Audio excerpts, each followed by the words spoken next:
نحمده ونصلي على رسوله الكريم اما بعد فاعوذ بالله من الشيطان الرجيم بسم الله الرحمن الرحيم وقال الذين لا يرجون لقاءنا لولا انزل علينا الملائكة او نرى ربنا لقد استكبروا في انفسهم وعتوا عتوا كبيرا صدق الله العظيم رب اشرح لي ويسر لي امری واحلل عقدۃ من لسانی یفقہوا قولی اللہم آمین۔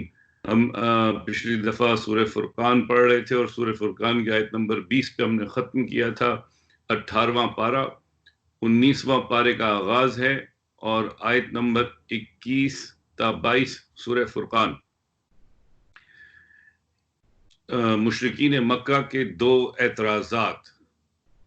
ان آیات میں مشرکین مکہ نے آپ صلی اللہ علیہ وسلم کی دعوت میں شکوک و شبہات پیدا کرنا چاہے۔ ان آیات میں ان دو اعتراضات کا بیان ہے کہ نمبر 1، اللہ فرشتے بھیج کر ہم پر براہ راست وحی نازل کیوں نہیں کرتا؟ نمبر 2، اللہ بذات خود سامنے آ کر کیوں نہیں بتاتا کہ محمد صلی اللہ علیہ وسلم میرے نبی اور قرآن میرا کلام ہے؟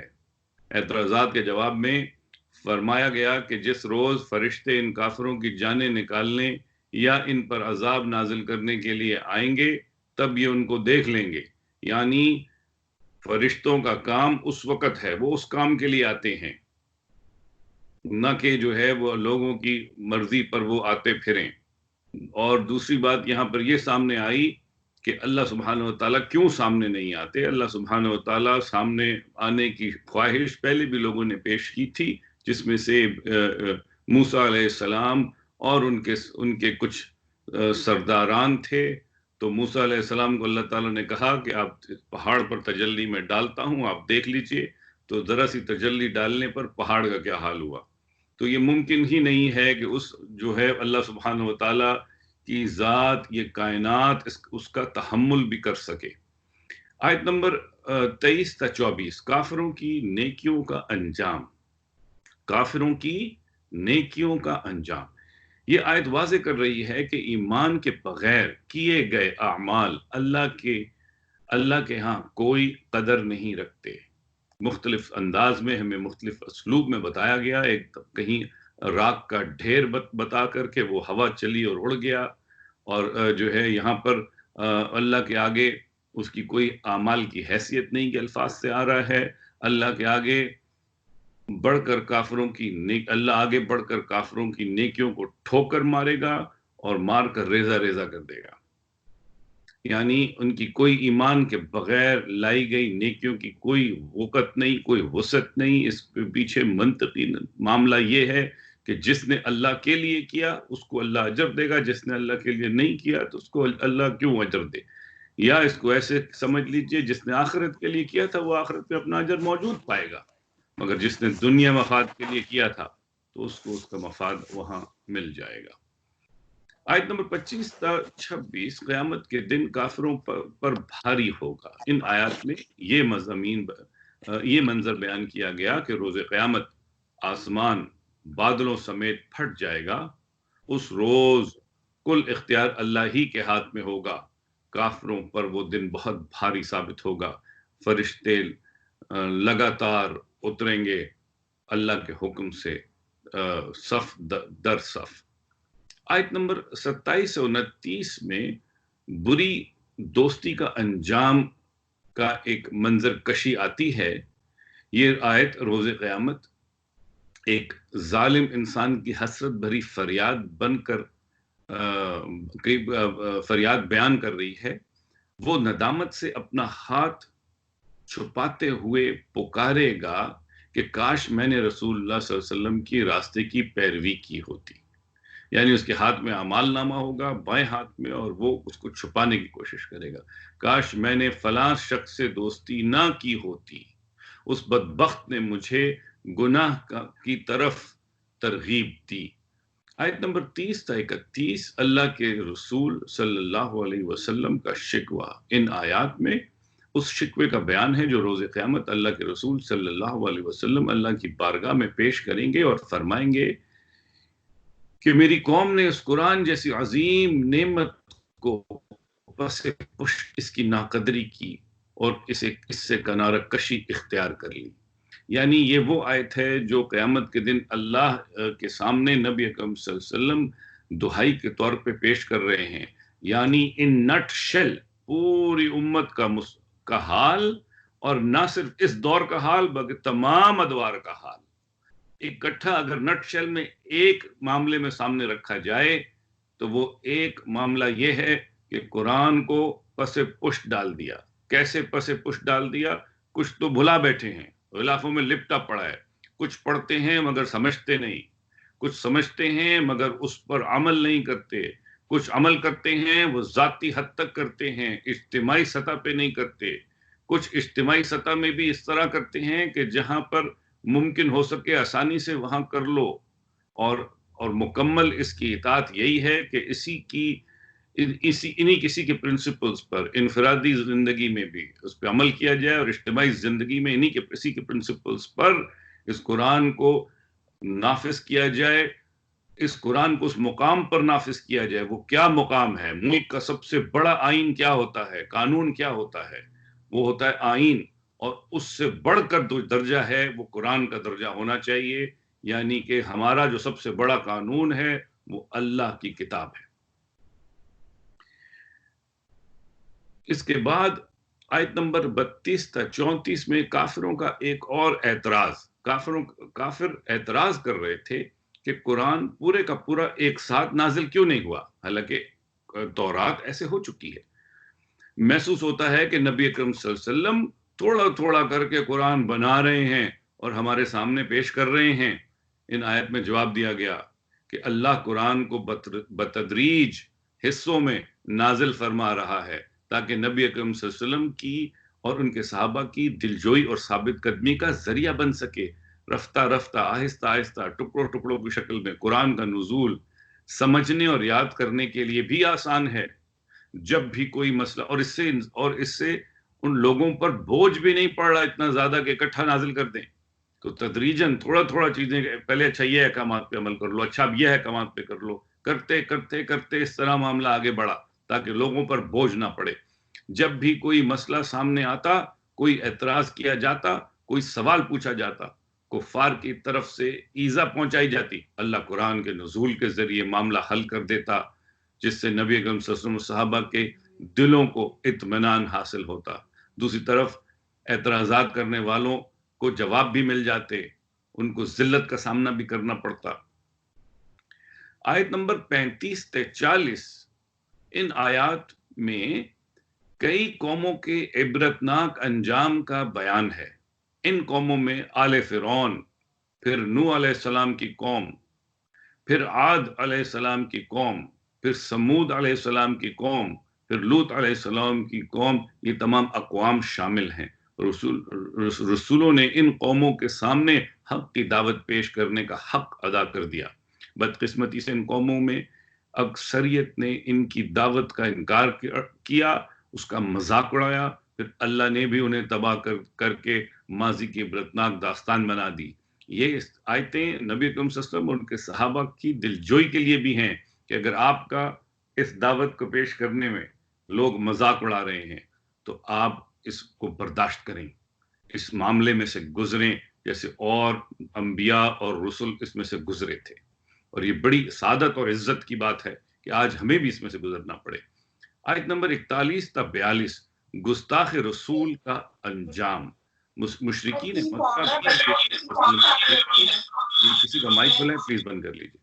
مشرکین مکہ بھی جب نبی اکرم صلی اللہ علیہ وسلم کو دیکھتے تو آپ صلی اللہ علیہ وسلم کی شان میں گستاخی کرتے، آپ صلی اللہ علیہ وسلم کی رسالت کا مذاق اڑاتے اور بڑے فخر سے کہتے کہ انہوں نے تو ہمیں شرک سے ہٹانے کی بڑی کوشش کی مگر ہم جمے رہے اپنے شرکیہ عقائد پر. ان آیات میں گستاخ رسول کو خبردار کیا گیا کہ جب وہ شرک اور اپنی گستاخیوں کی بدترین سزا پائیں گے تو جان لیں گے کہ کون حق پر تھا اور کون پرلے درجے کی گمراہی پر تھا.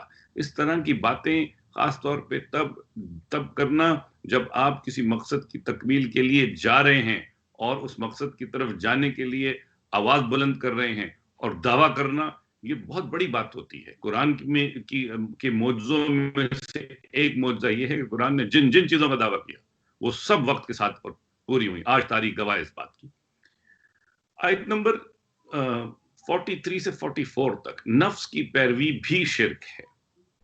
یہ آیت آگاہ کر رہی ہے، یہ شرک کی اس قسم کی طرف اشارہ کر رہی ہے جس کو ہم پیچھے سورہ کہف میں پڑھ آئے ہیں، اور آج کے دور کا یہ بہت بڑا شرک ہے۔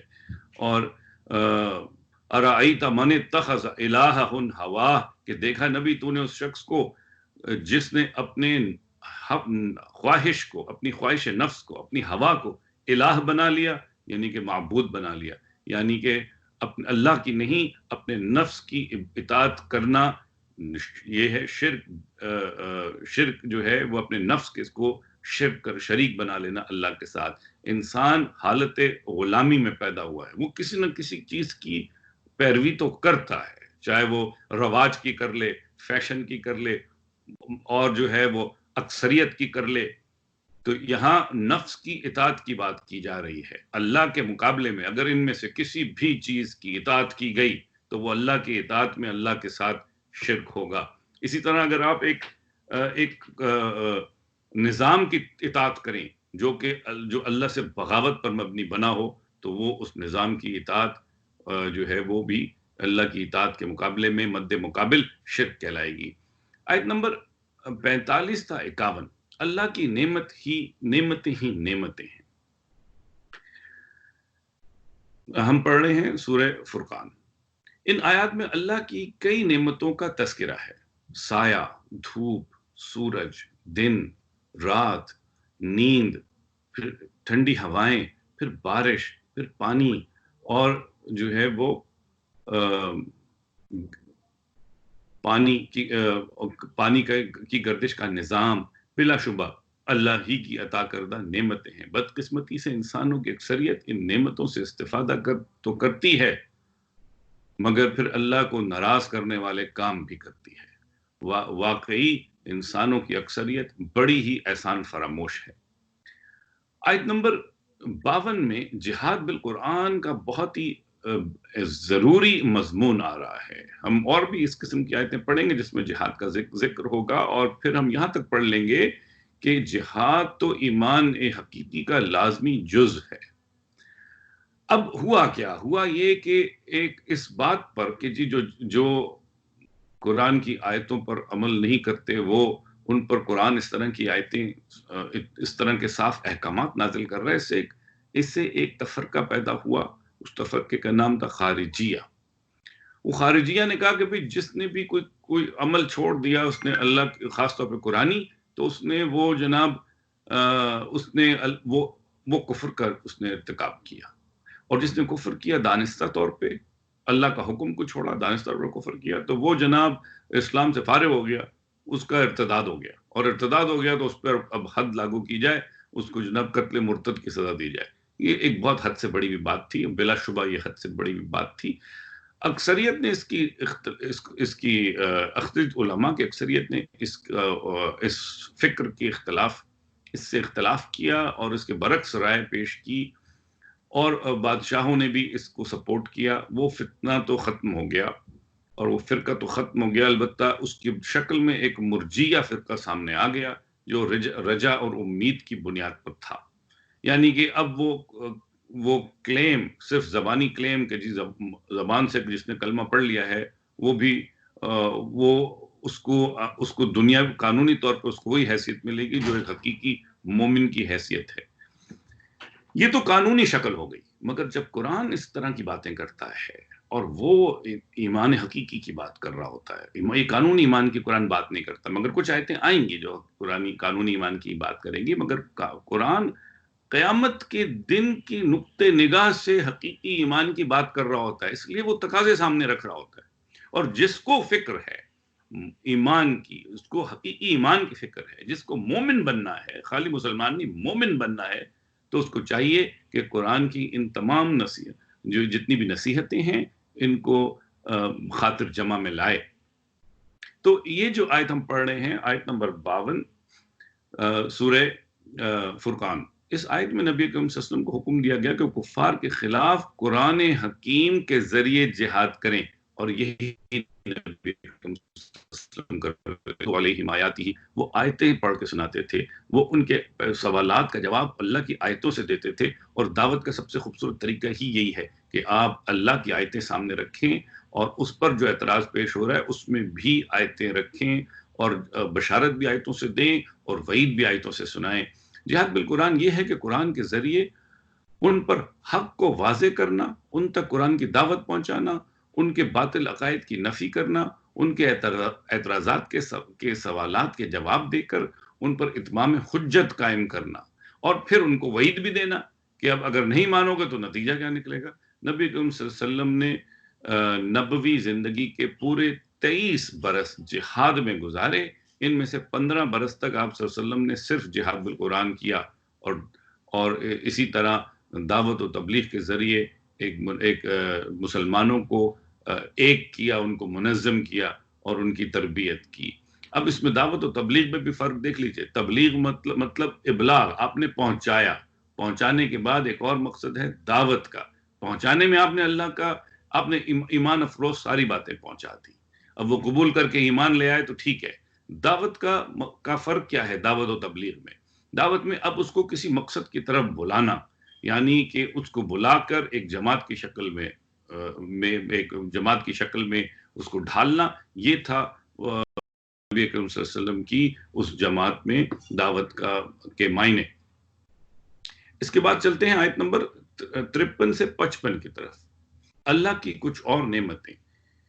یہ آیات اللہ کی وہ نعمتیں بیان کر رہی ہیں جس کا تعلق پانی سے ہے۔ اللہ نے پانی کے 2 طرح کے سوتے بہا دیے، یعنی 2 طرح کے پانی بنا دیے اور بہا دیے دنیا میں، ایک کا ذائقہ کڑوا اور نمکین، جبکہ دوسرا میٹھا اور پیاس بجھانے والا ہے۔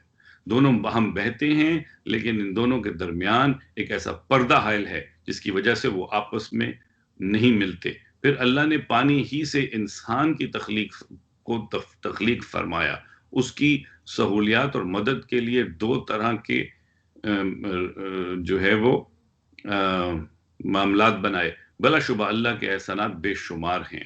خاص طور پہ اس میں پانی سے انسان کی تخلیق اور پانی کی یہ جو بہت ہی خاص طور پہ یہاں ذکر کیا گیا، خاص طور پہ اس آیت میں پانی ایک مولیکیول، ایک بہت ہی میریکلس مولیکیول ہے۔ اس میں بہت اس کی تفصیلات ہیں کہ کیسے یہ مولیکیول، فزکس کے سارے لاز اپنی جگہ، اس سے ملتا جلتا بھی آپ کوئی مولیکیول بنا لیں، مگر وہ پراپرٹیز، وہ بیہیویئر آپ اس میں نہیں لا سکتے۔ وہ کیا وجہ ہے؟ آکسیجن سے ملتا جلتا آپ اس کا کوئی سسٹر مولیکیول یوز کریں اور ہائیڈروجن اس کے ساتھ یوز کر لیں، یا ہائیڈروجن سے ملتا جلتا کوئی مولیکیول یوز کر لیں، مگر آپ وہ پراپرٹیز نہیں لا سکتے۔ سبحان اللہ کہ اللہ تعالیٰ نے یہ کیا ہے اس کے اندر راز۔ جو لوگ اور گہرائی میں جاتے ہیں وہ اور حیران ہی ہوتے چلے جاتے ہیں اور کچھ مزید حاصل نہیں کر پاتے۔ آیت نمبر 56 سے 60 تک اللہ اور اس کے رسولوں کی عظمت۔ ان آیات میں اللہ نے پہلے اپنے حبیب صلی اللہ علیہ وسلم کی اور پھر اپنی عظمت کا اظہار فرمایا کہ اللہ کے رسول صلی اللہ علیہ وسلم نیک لوگوں کو بہترین انعامات کی بشارت دینے والے اور گناہوں کو اور برے انجام سے خبردار کرنے والے ہیں۔ آپ صلی اللہ علیہ وسلم کی تبلیغ بالکل بے غرض اور بے لوث ہے، جس کا مقصد صرف اور صرف نوع انسانی کی خیر خواہی ہے۔ آپ صلی اللہ علیہ وسلم کا بھروسہ اسباب یا لوگوں پر نہیں، بلکہ عظمتوں والے رب اللہ سبحانہ و تعالیٰ پر ہے۔ آپ صلی اللہ علیہ وسلم اسی اللہ کی تسبیح اور حمد و ثنا کرتے ہیں جو زندہ جاوید ہے، جس کو کبھی موت نہیں آئے گی، اور تمام انسانوں کے اعمال سے واقف ہے اور رب کائنات ہے۔ اسی نے پوری کائنات بنائی اور وہی اس کائنات کا تنہا مالک ہے۔ آیت نمبر 61 سے 62 میں اللہ کی نشانیوں پر غور اور تذکر اور تشکر کا ذریعہ۔ یہ آیات اللہ کی نشانیوں پر غور و فکر کے ثمرات بیان کر رہی ہیں۔ ستاروں سے جگمگاتا ہوا آسمان، جلتا ہوا سورج، چمکتا ہوا چاند اور ایک دوسرے کا تعاقب کرتے ہوئے دن رات اللہ کی عظمت کی نشانیاں ہیں۔ ان نشانیوں پر غور و فکر سے ایک طرف تو اللہ کی معرفت حاصل ہوتی ہے، یعنی یقین دل پیدا ہوتا ہے۔ اسی طرح لوگ جب غور و فکر کرتے تھے، خاص طور پہ یہاں پر اس طرف اشارہ ہوا ہے کاسمولوجیکل باڈیز کی طرف یا یونیورس کی طرف یا سولر سسٹم کی طرف، اس طرف جو اشارہ ہوا ہے، جب لوگ فزکس کو ایکسپلور کر رہے تھے تو ایک وقت آ گیا تھا جب ان میں گمان پیدا ہو گیا تھا کہ شاید اب ہم سب کچھ جان چکے ہیں اور ہم جان جائیں گے۔ ہم نے تو ایٹم دریافت کر لیا اور ایٹم کے اندر چھپی طاقت بھی دریافت کر لی، مگر جیسے ہی کوانٹم فزکس کا آغاز ہوا سارے تازی ٹھنڈے ہو گئے کہ بھائی ابھی تو ہمیں کچھ پتہ ہی نہیں ہے، اتنا علم چھپا ہوا ہے اور ایسے ایسے قوانین ہیں جو سارے قوانینوں کو توڑ دیتے ہیں پیچھے جا کے۔ تو یہ بڑی اہم ہے۔ دوسری طرف اللہ کے لیے شکر کے جذبات پیدا ہونا، یہ پہلے بھی آ چکی ہے آیت کہ اللہ جو آیتوں کی تفصیل بیان کرتا ہے یا اس نے بنائی ہے یا اس نے رکھی ہے معاملات میں، اللہ کی نشانیوں میں، یعنی کہ اگر میٹر کوئی لے لیں وہ بھی اللہ کی نشانی ہے، اس کے اندر جو تفصیل ہے وہ اسی لیے رکھی ہے کہ لوگ اللہ کو کی معرفت حاصل کریں، یعنی کہ اللہ کا تعارف حاصل کریں، اور اللہ جو ہے وہ اللہ سے ملاقات کے لیے ان کو یقین پیدا ہو، اور دوسری طرف اللہ کے لیے ان کے شکر کے جذبات پیدا ہوں کہ اللہ تعالیٰ نے ہمیں زندگی بخشی اور اللہ تعالیٰ نے ہمیں یہ سمجھ بھی ساتھ عطا کی۔ اس کے بعد آیت نمبر 63 سے 67 تک اللہ کے محبوب بندوں کے 5 اوصاف۔ ان آیت میں اللہ کے محبوب بندوں کے 5 اوصاف حمیدہ کا ذکر ہے۔ نمبر 1، وہ خود کو آقا نہیں سمجھتے بلکہ بندہ سمجھتے ہیں، اور وہ بڑی عاجزی اور انکساری کے ساتھ زمین پہ چلتے ہیں۔ نمبر 2، دعوت و تبلیغ کے دوران اگر کوئی جذباتی انسان ان سے الجھنے کی کوشش کرتا ہے تو بڑی خوبصورتی کے ساتھ سلام کہہ کر علیحدہ ہو جاتے ہیں، نہ کہ وہ جھگڑے کی شکل اختیار ہو جائے۔ 3، وہ طویل قیام و سجود کے ساتھ نماز کے اہتمام کرتے ہیں، خاص طور پہ تہجد کی طرف اشارہ ہے یہاں۔ وہ جہنم کی ہولناکی سے لرزتے ہیں اور خوف رکھتے ہیں، اور ان سے محفوظ رہنے کے لیے اللہ کی بارگاہ میں دعائیں کرتے ہیں، اللہ ہمیں جہنم کی آگ سے بچائے، آمین۔ وہ مال خرچ کرتے ہوئے میانہ روی سے کام لیتے ہیں، نہ کہ بخل کریں اور نہ ہی اسراف سے کام لیں، یعنی کہ سب خرچ کر بیٹھیں۔ آیت نمبر 68 سے لے کر 71 تک بڑے بڑے گناہوں اور ان سے توبہ کے ثمرات یعنی کہ پھل۔ ان آیات میں شرک، قتل ناحق، زنا اور بڑے بڑے گناہ، ان کو بڑے بڑے گناہ قرار دیا۔ وعید سنائی گئی کہ جس نے ان گناہوں کا ارتکاب کیا وہ سزا پا کر رہے گا، روز قیامت اس کی سزا میں مزید اضافہ کیا جائے گا، یعنی کہ وہ سزا پائے گا اور روز قیامت مزید اضافہ ہوگا۔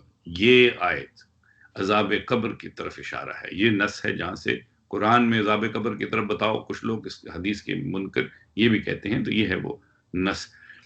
قیامت سے پہلے اس عذاب قبر کا سامنا کرنا پڑے گا اور پھر روز قیامت مزید بڑے بڑے عذاب یعنی آتش جہنم میں جلنا ہوگا۔ البتہ اگر کوئی سچی توبہ کر لے، پھر اس آیت میں آگے یہ بھی آتا ہے، وہ سچی توبہ کیا ہے وہ بھی آ رہا ہے، تو اللہ اس کو معاف کر دے گا۔ سچی توبہ کیا ہے اس کی بھی آگے تفصیل آتی ہے کہ اللہ سے ندامت کے اظہار کے ساتھ بخشش کی التجا کرے، اللہ کی طرف پلٹے اور اس عزم کا اظہار کرے کہ وہ گناہ دوبارہ نہیں دہرائے گا، اپنے اس ایمان کو پھر سے تازہ کر لے جس میں کمی کی وجہ سے وہ گناہوں میں ملوث ہوا تھا۔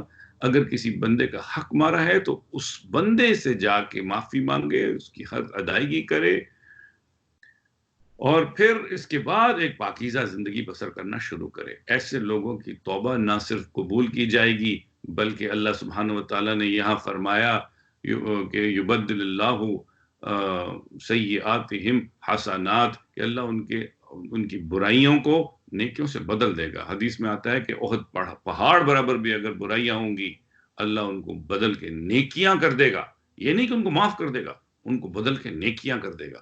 سبحان اللہ۔ تو آخر میں اس بات پہ پرزور پھر دہرایا گیا کہ سچی توبہ اس کی ہے جس نے جس کی زندگی توبہ کے بعد پاکیزہ اور نیکیوں سے آراستہ ہو گئی، زندگی کا رخ نیکیوں کی طرف پلٹ آیا۔ اللہ ہمیں توبۃ النصوحہ کی توفیق عطا فرمائے۔ اکثر دعا میں بھی ہم غلطی کرتے ہیں، یا اللہ ہمیں موت سے پہلے توبۃ النصوحہ کی سعادت نصیب فرمانا۔ بھائی تو ابھی نصیب کیوں نہیں کرنا، موت کے وقت ہی کیوں کرنا؟ اور موت کے وقت توبہ بھی قبول نہیں ہوگی۔ تو مقصد یہ ہوتا ہے کہ ہماری توبہ کے بعد ہی موت ہو، تو توبہ تو فوراً کرنی چاہیے، موت کا کچھ پتہ نہیں۔ آیت نمبر 72 تا 74، اللہ کے محبوب بندوں کی 4 صفات۔ ان آیات میں اللہ کے محبوب بندوں کی 4 صفات کا بیان ہے۔ نمبر 1، کون ہیں اللہ کے محبوب بندے؟ وہ کون ہیں جو اللہ کے دوست ہیں، اللہ کے ولی ہیں، اللہ کو عزیز ہیں، اللہ ان سے محبت کرتا ہے۔ اللہ کے محبوب بندے جھوٹ بولنا تو درکنار، کسی ایسی محفل کی موجودگی تک کو گوارا نہیں کرتے جہاں جھوٹ بولا جا رہا ہو یا جھوٹ پر مبنی کوئی معاملہ طے پا رہا ہو۔ اندازہ لگائیے، اسی وجہ سے جھوٹ بولنا جو ہے وہ گناہ کبیرہ ہے، اور کچھ احادیث کے مطابق انسان جو ہے وہ حقیقی علم، حقیقی ایمان سے فارغ ہو جاتا ہے۔ اللہ کے محبوب بندے کسی ایسی لغو بات میں ملوث تو ہونا درکنار، بلکہ ایسی جگہ بیٹھنا بھی پسند نہیں کرتے، کھڑے ہونا بھی پسند نہیں کرتے جہاں وقت کی بربادی کو کی جا رہی ہو، یعنی ان میں یہ احساس ہوتا ہے کہ یہ وقت لمیٹڈ ہے۔ دوسرا، پھر اگر ان میں یہ احساس ہو کہ اللہ کے دین کے لیے کام کرنا ہے، تو پھر تو بھائی یہ پتہ چل جاتا ہے کہ یہ وقت بڑا تھوڑا ہے اور ہماری زندگی بڑی تھوڑی ہے اس کام کے لیے، اور ہمیں جلدی کرنی چاہیے۔ تو پھر وقت ضائع کرنے والی تو کوئی چیز رہتی نہیں ہے باقی۔ اللہ کے محبوب بندوں کو جب اللہ کی آیات کے ذریعے نصیحت کی جاتی ہے تو اسے پوری توجہ سے سنتے ہیں اور عمل کرنے کی نیت سے سنتے ہیں۔ اللہ ہمیں توجہ سے اللہ کے کلام کو سننے کی توفیق عطا فرمائے اور اس پہ عمل کرنے کی توفیق عطا فرمائے، آمین۔ اللہ کے اور چوتھی بات یہاں آ رہی ہے کہ اللہ کے محبوب بندے اپنی بیویوں اور اولادوں کے لیے نیکی کی دعائیں کرتے ہیں اور اللہ سے التجا کرتے ہیں کہ انہیں ایسے گھرانے کا سربراہ بنا دے جو متقیوں پر مشتمل ہو۔ ان جعلنا للمتقین اماما۔ حضرت آیت نمبر 75 اور 76 میں 75 اور 76 اللہ کے محبوب بندوں کا حسین انجام کا معاملہ آ رہا ہے کہ روز قیامت اللہ کے محبوب بندوں کا استقبال سلامتی کی دعاؤں کے ساتھ کیا جائے گا۔ انہیں دنیا میں ایثار، قربانی کے بدلے کے طور پر جنت کے بالا خانے عطا کیے جائیں گے۔ بلا شبہ جنت بہت ہی حسین مقام ہے۔ پھر آیت نمبر 77 میں مشرکین مکہ کے لیے دھمکی۔ اس آیت میں مشرکین مکہ کو خبردار کیا گیا کہ تم دعوت حق پر بے بنیاد اعتراضات کر رہے ہو جس کا برا نتیجہ نکل کے رہے گا۔ اور جب یہ اللہ کی وحدانیت کی توحید کی دعوت دی جاتی ہے تو یہ لوگ جو باطل پر مبنی لوگ ہیں ان کو پتہ چل جاتا ہے کہ یہ عدل کی دعوت ہے، اور آگے کہا جا رہا ہے کہ تم پر فوری عذاب بھی نازل کیا جا سکتا ہے، لیکن اللہ کی سنت ہے کہ پہلے دعوت کے ذریعے اتمام حجت کیا جائے۔ یہ بھی چیز بڑی واضح ہونی چاہیے کہ جو لوگ دعوت کے کام میں ہیں ان کو یہ بات اچھی طرح پتہ ہونی چاہیے کہ اتمام حجت کرنے کا کیا طریقہ کار ہے، اور اتمام حجت کرنا ہی اللہ تعالیٰ کا وہ مقصود ہے جو انبیاء پورا کرتے آئے اور جو آج ہم پر ہے ذمہ داری۔ یہاں سورہ فرقان ختم ہوتی ہے اور سورہ شعراء کا آغاز ہوتا ہے۔ یہ سورہ تعداد کے اعتبار سے سب سے طویل مکی سورہ ہے۔ اس سورت کے مضامین مشرکین مکہ پر آخری حجت کا درجہ رکھتے ہیں۔ ان سورت میں ان کے مضامین کچھ ایسے ہیں کہ مشرکین مکہ پر اتمام حجت کا اعلان، پھر مجرم قوموں کی داستانیں، مشرکین مکہ کے لیے عبرت اور عظمت قرآن، یہ اس کے مضامین ہیں۔ چلتے ہیں آیت نمبر 1 تا 4 کے مضمون کی طرف، اور وہ ہے نبی اکرم صلی اللہ علیہ وسلم کی دلجوئی۔ یہ آیات آگاہ کر رہی ہیں کہ قرآن کریم کی تعلیمات بالکل واضح ہیں، اس میں کوئی تیڑ نہیں ہے، کوئی شک شبہ نہیں ہے۔ اس کے باوجود مشرکین مکہ ان پر ایمان لانے سے اعراض کرتے رہتے ہیں۔ یعنی جو میسج ہے اس میں تذکیر کے اعتبار سے، وہ اس کی سطح پر ہے، موٹی سے موٹی عقل کا آدمی بھی سمجھ سکتا ہے۔ اللہ نے اپنے حبیب صلی اللہ علیہ وسلم کی دلجوئی فرماتے ہوئے انہیں مشرکین کے حال پر افسوس نہ کرنے کی تلقین فرمائی ہے۔ آپ صلی اللہ علیہ وسلم کی تسلی کے لیے فرمایا ہے کہ اگر اللہ چاہے تو ایسا معجزہ دکھا کے تمام لوگوں کو ایمان پر مجبور کر دے اور ایمان پہ لے آئے۔ اللہ کے بس میں ہے، جب چاہے جس کو، ہر شخص کا ہاتھ اللہ کی 2 انگلیوں کے درمیان میں ادھر پھیر دے ادھر پھیر دے۔ مگر اللہ سوچئے، اللہ سب کو مسلمان کر دے گا تو پھر حق و باطل کے درمیان تمیز کیسے ہوگی؟ پھر حق و باطل کے درمیان جو ہے وہ کشمکش کیسے ہوگی؟ اور جب کشمکش نہیں ہوگی تو پھر لوگ جانچے اور پرکھے کیسے جائیں گے؟ اگر اللہ ہی ایمان لا کے آپ کو دے دے، آپ کے دل میں ڈال دے ایمان، اور آپ کو یقین کی کیفیت میں لے آئے، اور آپ کو گناہوں سے اللہ ہی بچا لے اور ساری برائیوں سے اللہ ہی بچا لے، پھر حق کو بالا کرنے کی جد و جہد سے بھی اللہ ہی بچا لے، پھر عدل کے قیام سے بھی آپ کو اللہ ہی کروا دے سارے کام، تو بھائی تو پھر آپ کی آزمائش کیسے ہوگی؟ یہ تو حق و باطل کا جو فلسفہ قرآن لے کے آتا ہے وہ تو ختم ہو گیا پھر، اور ابتلا کا فلسفہ بھی ختم ہو گیا۔ آیت نمبر 5 تا 9 مشرکین پر عذاب آنے والا ہے۔ ان آیات میں یہ مشرکین مکہ کی مجرمانہ روش کا ذکر ہے۔ وہ اللہ کی کئی نشانیاں دیکھتے لیکن اللہ کی طرف نہیں پلٹتے، بلکہ اللہ کے رسول صلی اللہ علیہ وسلم کی تعلیمات کو حقارت سے ٹھکراتے۔ یہ اس کی وجوہات ہوتی ہیں۔ اس کی وجوہات ہوتا ہے پیئر پریشر، وہ جن لوگوں کے ساتھ جمے ہوئے ہیں ان کا کیا رجحان ہے، پلس پھر اپنے ذاتی مفادات آڑے آ جاتے ہیں، پھر انسان اس کی وجہ سے کہتا ہے کہ ابھی نہیں بعد میں لے آؤں گا ایمان۔ یہ بھی ایک اس میں معاملہ ہے جو کہ اس کی ایمان لانے کے راستے میں رکاوٹ بنتی ہے۔ پھر وہ اس کے اندر ایک امید بن جاتی ہے کہ نہیں یار، یہ اتنا تھوڑی عذاب میں کون جلائے ولائے گا عذاب میں ہمیشہ ہمیں، نہیں تھوڑا سا اس میں وہ ہے ایگزیجریشن ہے، ایسا نہیں ہوگا، کم ہوگا۔ تو یہ وجوہات ہوتی ہیں جن کی بنیاد پر انسان جو ہے وہ ایمان کے آنے میں ہچکچاتا ہے، اور پھر وہ یہاں تک سوچ بیٹھتا ہے کہ یار ایسا کیسے ہوگا، نہیں ایسی کی طرح عذاب آ جائے گا، پوری بستی تباہ ہو جائے گی، جہنم میں ہمیشہ کے لیے جلائے جائیں گے، یہ کیسے ہو سکتا ہے؟ تو سمجھ میں آنے والی بات ہی نہیں ہے۔ اس طرح کی باتیں وسوسے شیطان اس کے دماغ میں ڈالتا ہے، اور جس کی وجہ سے وہ حق کے راستے میں یہ سوچیں شیطان ڈال کے اس کو روکنے میں کامیاب ہو جاتا ہے۔ پھر جس طرح اللہ زمین کو اس کے مردہ، پھر اللہ تعالیٰ مثالیں دے کے یہاں بتا رہے ہیں کہ زمین کو مردہ ہونے کے بعد جب دوبارہ زندہ کیا جائے گا، اسی طرح اللہ تعالیٰ نے دوبارہ بھی ان کے مرنے کے بعد ان کو زندہ کرے گا۔ اسی طرح اللہ تعالیٰ مختلف آیتوں میں تھوڑا تھوڑا کر کے جوابات ان کے ہمیں بتا رہے ہیں کہ ان کے سوالات کیا تھے اور ان کے کیا جوابات اللہ نے دیے ہیں۔ اور خوبصورت بات یہ ہے، ذرا غور کیجئے گا کہ جو اللہ نے اعتراضات پر جوابات دیے ہیں آج تک وہ جوابات قائم ہیں، ان جوابوں کو توڑا نہیں جا سکا۔ ان جوابوں میں ہی چھپے ان سوالوں کو توڑ موڑ کے پیش کر کے نیا دکھانے والوں کے جوابات بھی انہی جوابات میں پوشیدہ ہیں جو اللہ آلریڈی قرآن میں دے چکے ہیں۔ جو لوگ ان چیزوں پہ غور کرتے ہیں وہ اس سے مزید ان کے ایمان میں اضافہ ہوتا ہے۔ آیت 10 سے 17 کی طرف چلتے ہیں۔ موسیٰ علیہ السلام کو فرعون کے پاس جانے کا حکم دیا۔ اب اس سورہ شعراء پڑھ رہے ہیں جو لوگ ابھی جوائن ہو رہے ہیں، ہم سورہ شعراء پڑھ رہے ہیں، آیت نمبر 10 تا 17 کے مضامین پر ہم ہیں۔ یہ اس میں موسیٰ علیہ السلام کو فرعون کے پاس جانے کا حکم آتا ہے۔ اللہ تعالیٰ نے انہیں حکم دیا کہ مصر جاؤ اور جا کر فرعون کو توحید کی دعوت دو اور اسے بنی اسرائیل کو آزاد کرنے کا حکم مطالبہ کرو اس سے۔ حضرت موسیٰ نے اللہ کی بارگاہ میں عرض کیا کہ فرعون کی قوم کا تو ایک آدمی میرے ہاتھوں قتل ہو گیا تھا، اور مجھے اندیشہ ہے کہ مجھ سے انتقام لیں، اور ساتھ اگر آپ میرے بھائی کو بھی بھیج دیجئے، اس کو بھی رسالت کے شرف سے اس کو نبوت کا شرف اس کو عطا کیجئے۔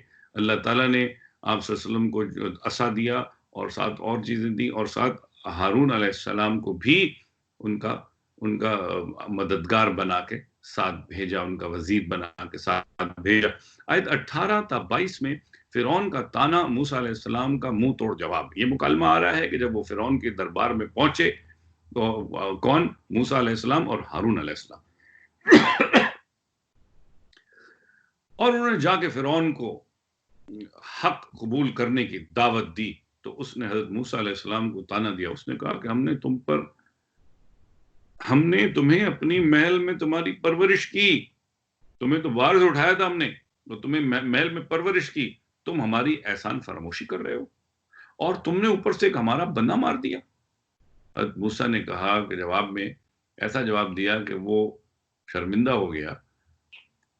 انہوں نے کہا کہ تم پوری قوم کو میری غلام بنایا ہوا ہے، پتہ نہیں کتنے بندے مار دیے تم نے، تمہیں ایک بندے کی فکر ہو رہی ہے، اور تم پر جو اللہ نے تمہیں پالا پوسا ہے اور جو سب کچھ اللہ نے نعمتیں دی ہیں وہ نہیں نظر آتا. فرعون نے مضمون کو بدلتے ہوئے جو ہے وہ پوچھا کہ اچھا تمہارا رب کون ہے؟ تو فرعون نے جب یہ سوال پوچھا تو حضرت موسیٰ نے جواب دیا کہ وہ ہستی ہے جو تمام آسمانوں اور پوری زمین کا رب ہے، پوری کائنات کا وہی رب ہے. یہ جب یہاں آتا ہے نا آسمانوں اور زمین، یہ سماوات آج کے دور میں اس کو کائنات کہتے ہیں، یعنی زمین کے مشرقی حصے کا بھی رب ہے اور مغربی حصے کا بھی رب ہے، پھر وہ زمین پر موجود تمام انسانوں کا بھی رب ہے، اور ان تمام انسانوں کا بھی جو دنیا سے جا چکے ہیں. اس جواب پر فرعون کو اپنے رب ہونے کے دعوے پر شرم محسوس ہوئی، کیونکہ اس کا اقتدار تو زمین کے ایک چھوٹے سے حصے پر مختصر تھا. اس نے بھرے دربار میں اپنی شرمندگی مٹانے کے لیے حضرت موسیٰ کو مجنون قرار دیا اور قید کرنے کی دھمکی دی. البتہ جب حضرت موسیٰ نے معجزے کے طور پر ہاتھ نکال کے سامنے رکھا تو ایک روشن چمکتے ہوئے چاند کی طرح ہو گیا، اور پھر اپنی لاٹھی پھینکی تو ایک خطرناک اژدہا بن گئی. اب اس میں اژدہے کا سائز نہیں بتایا گیا، اور کچھ روایات میں ایسا آتا ہے کہ اژدہے کا سائز اتنا بڑا تھا کہ اس کی پوری فوج سہم کے پیچھے ہٹ گئی. اس طرح حضرت موسیٰ کے ہاتھ یہ معجزات دیکھ کر اب فرعون نے حضرت موسیٰ کے پیش کردہ معجزات کو جادو قرار دیا، اور اس طرح اس نے وہ اس وقت درباریوں کے جذبات کو اور ان کے احساسات کو قابو کرتے ہوئے اس نے اپنے سرداروں کے مشورے سے یہ طے کیا کہ حضرت موسیٰ کے جو معجزات ہیں یہ تو جادو ہیں، تو ہم تو اس کا توڑ کر سکتے ہیں. تو جو سرداروں نے کہا ہاں بالکل کر سکتے ہیں، کیوں نہ ہم جادوگروں کو جمع کر کے ان سے مقابلہ کریں. پھر ملک بھر میں تمام جادوگروں کو جمع کیا گیا، جادوگروں نے اپنی لاٹھیاں اور رسیاں پھینکی. ہم یہ واقعہ پڑھا ہے، دوبارہ آ رہا ہے، مگر جب بھی قرآن میں واقعات دہرائے جاتے ہیں کچھ نہ کچھ اضافے کے ساتھ دہرائے جاتے ہیں اور نئے پہلو اس میں سامنے آتے ہیں. وہ لاٹھیاں اور رسیاں بظاہر رینگتے ہوئے سانپ محسوس ہو رہے تھے. لوگ موسیٰ علیہ السلام نے جب اپنا عصا پھینکا تو وہ حقیقی اژدہا بن گیا، اژدہا. اور اس نے جادوگروں کی تمام لاٹھیوں اور رسیوں کو نگل لیا. جادوگروں نے دیکھا کہ یہ جادو نہیں ہے، یہ تو جس نے کائنات بنائی ہے، یہ تو اس کے پیچھے تو وہ ہے. وہ ایمان لے آئے اور وہ بے اختیار سجدے میں پڑ گئے اور موسیٰ علیہ السلام کی دعوت قبول کر لی. یہ ہوتا ہے حقیقی ایمان، کہ جب جادوگروں نے ان آیات پر یہ اللہ کی نشانی یعنی آیت دیکھی تو دیکھنے کے بعد جادوگروں نے استقامت کی دعا کی اللہ تعالیٰ سے. فرعون نے انہیں ہاتھ پاؤں کاٹنے کا اور صلیب پر لٹکانے کی دھمکی دی. جادوگروں نے بڑے حوصلے سے جواب دیا، ہمیں اپنی زندگی کی کوئی پرواہ نہیں، ہم رب حقیقی پر ایمان لا چکے ہیں. وہ اللہ کی نشانی دیکھ چکے تھے، اللہ کی طاقت دیکھ چکے تھے، اور انہیں یقین آ چکا تھا، اور اللہ نے یقین لانے پر ان کے دل پختہ کر دیے تھے، کھول دیا تھا ان کا دل. ایمان حقیقی کا جنہوں نے مزہ چکھا ہے وہ جانتے ہیں کہ زندگی کتنی بے معنی سے رہ جاتی ہے حقیقی ایمان کا لطف اندوز ہونے کے بعد. اور یہی ہے حقیقی ایمان کی ایک تعریف جو اس قصے میں ہمارے سامنے آ رہی ہے، کہ اللہ پر ایمان اور یقین اس حد تک ہو جائے کہ انسان اللہ کے لیے کسی بھی قسم کی قربانی دینے سے گریز نہ کرے. مگر قربانی کیسی قربانی؟ جس کے تقاضے اللہ کی کتاب سے ہیں، نہ کہ کسی کی سنا کر جو ہے وہ کوئی عمل کر بیٹھے جو کہ قرآن اور کی روح سے قرآن کے حق کے خلاف ہو، عدل کے قرآنی تقاضوں کے خلاف ہو، قرآن کے تقاضے انسانیت اور فلاح کے خلاف ہو. فرعون کا تعاقب آتا ہے اب آیت نمبر 52 تا 60 میں. یہ پورا مضمون کشی وہاں کی گئی کہ جب اللہ تعالیٰ نے موسیٰ علیہ السلام کو حکم دیا کہ وہ ایک اپنی قوم کو لے کر راتوں رات نکل کھڑے ہوں. ان آیات میں بیان کیا گیا کہ فرعون نے اپنے لشکروں کے ساتھ موسیٰ علیہ السلام کی قوم کا تعاقب کیا. گویا اللہ نے فرعونیوں کو آرام دہ گھروں سے، حسین باغات سے اور میوے اور پھل وہاں سے نکال کر جو ہے وہ عذاب کی جگہ اللہ لے آیا. صبح کا سورج جب طلوع ہو رہا تھا تو فرعون کے لشکر بنی اسرائیل کے بالکل قریب آ پہنچے تھے. آیت 61 تا 68 اللہ پر توکل کی اعلیٰ مثال. یہ آیت یہ آیتیں جو ہم پڑھ رہے ہیں، جن کا ہمارے سامنے مضامین سامنے آ رہے ہیں، یہ قصے تو ان کے ہیں، مگر اس میں نصیحت ہمارے لیے ہے، یہ مثالیں ہمارے لیے ہیں. آیت حضرت موسیٰ علیہ السلام، یہ آیت حضرت موسیٰ علیہ السلام کے اللہ پر توکل کی اعلیٰ مثال کا ذکر کر رہی ہے. جب نبی اکرم صلی اللہ علیہ وسلم نے دیکھا کہ آگے سمندر ہے، موسیٰ علیہ السلام نے دیکھا کہ آگے سمندر ہے اور پیچھے فرعون کے لشکر قریب آ چکے ہیں، تو فرمانے لگے کہ لوگ فرمانے لگے جو موسیٰ علیہ السلام کے ساتھ تھے کہ ہم تو مارے گئے، آگے سمندر ہے، پیچھے فرعون، یہ تو مار ڈالے گا ہم کو. اور موسیٰ علیہ السلام نے کہا اطمینان سے کام لو، اللہ ہمارے ساتھ ہے. اور انہوں نے کیا کیا؟ اللہ کے حکم سے موسیٰ علیہ السلام نے سمندر پر عصا دے مارا، سمندر پھٹ گیا اور درمیان سے ایک خشک راستہ نکل آیا. سمندر کے پانی دو طرف جو ہے وہ پہاڑوں کی طرح کھڑا ہو گیا اور بنی اسرائیل اس کے بیچ میں سے گزر گئے. اور فرعون کا لشکر جب ان کی تعاقب میں اس کے پیچھے گیا تو پانی ملا دیا گیا اور فرعون کا اور جو ہے وہ فرعون کا لشکر اور فرعون سمیت اس میں غرق ہو گئے. آیت نمبر 69 سے لے کر 77 تک حضرت ابراہیم علیہ السلام کا اب قصہ آ رہا ہے یہاں پر، اور بت پرستوں سے ابراہیم علیہ السلام کا مکالمہ. ان آیت میں ابراہیم علیہ السلام اور بت پرستوں کے درمیان ایک مکالمے کا ذکر ہے، جس میں حضرت ابراہیم علیہ السلام نے اپنے والد اور قوم سے دریافت کیا کہ تم اللہ کے سوا کس کی عبادت کرتے ہو؟ انہوں نے جواب دیا کہ یہ پتھر کی مورتیاں ہیں. حضرت ابراہیم نے شرم دلائی کہ غور کرو، کیا یہ مورتیاں تمہاری پکار سن سکتی ہیں؟ تمہیں نفع نقصان پہنچانے کا اختیار رکھتی ہیں؟ قوم لاجواب ہو گئی اور دیا گیا کہ ہمارے آباء و اجداد کا طریقہ ہے. یعنی کہ یہاں یہ دلیل سامنے آ رہی ہے کہ انسان آباء و اجداد کے طریقے کو ہی صحیح طریقہ سمجھ بیٹھتا ہے اور بھروسہ بھی اسی طریقے پہ کرتا ہے. اور یہاں دعوت دی جا رہی ہے، ان مسلمانوں کو احساس دلایا جا رہا ہے کہ تم نے قرآن سے طریقہ عکس کرنا ہے اور دیکھنا ہے. ضروری نہیں ہے کہ تم کسی اعلیٰ خاندان سے ہو، کسی بڑے سلسلے سے تعلق ہو، مگر ہو سکتا ہے کہ تمہارا طریقہ قرآن سے ہٹ چکا ہو. ذرا غور تو کرو. حضرت ابراہیم نے جواب دیا کہ معبود حقیقی اللہ کے سوا دیگر تمام معبود ہمارے خیرخواہ نہیں بلکہ دشمن ہیں. ان کی عبادت معبود حقیقی کو ناراض کرنے والی بات ہے.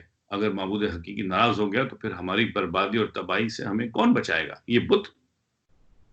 آیت نمبر 78 تا 82 ذکر معرفت ربانی، حضرت ابراہیم علیہ السلام کی زبانی.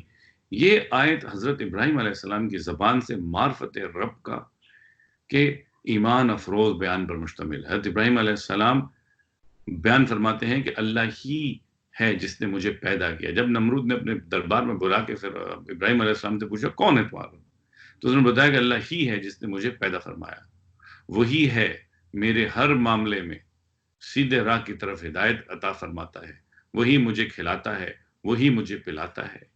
جب میں اپنی بے احتیاطی سے بیمار ہو جاتا ہوں وہی مجھے شفا دیتا ہے، پھر وہی مجھے موت دے گا اور وہی مجھے دوبارہ زندہ کرے گا.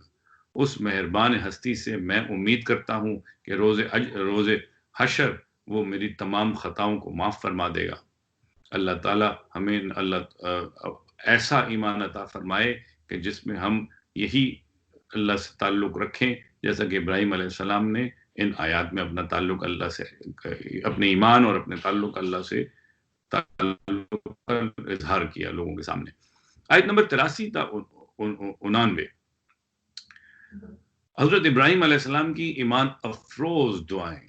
اے میرے رب مجھے حکمت جیسی خیر کثیر عطا فرما۔ نمبر 2، اے میرے رب مجھے دنیا اور آخرت میں صالحین کی رفاقت نصیب فرما، دنیا اور آخرت۔ اے میرے رب میرے بعد والوں میں بھی میرا ذکر خیر جاری و ساری فرما۔ نمبر 4، اے میرے رب مجھے نعمتوں والی جنت کا وارث بنا۔ اے میرے رب میرے والد کی بخشش فرما۔ اس پہ ہم پڑھ چکے ہیں کہ بعد میں جب ان پہ والد کی انتقال کی خبر وحی کے ذریعے ان کو پتہ چلی کہ وہ شرک کی حالت میں مر گئے تو انہوں نے دعا کرنا چھوڑ دی۔ نمبر 6، اے میرے رب مجھے روز قیامت کی رسوائی سے محفوظ فرما۔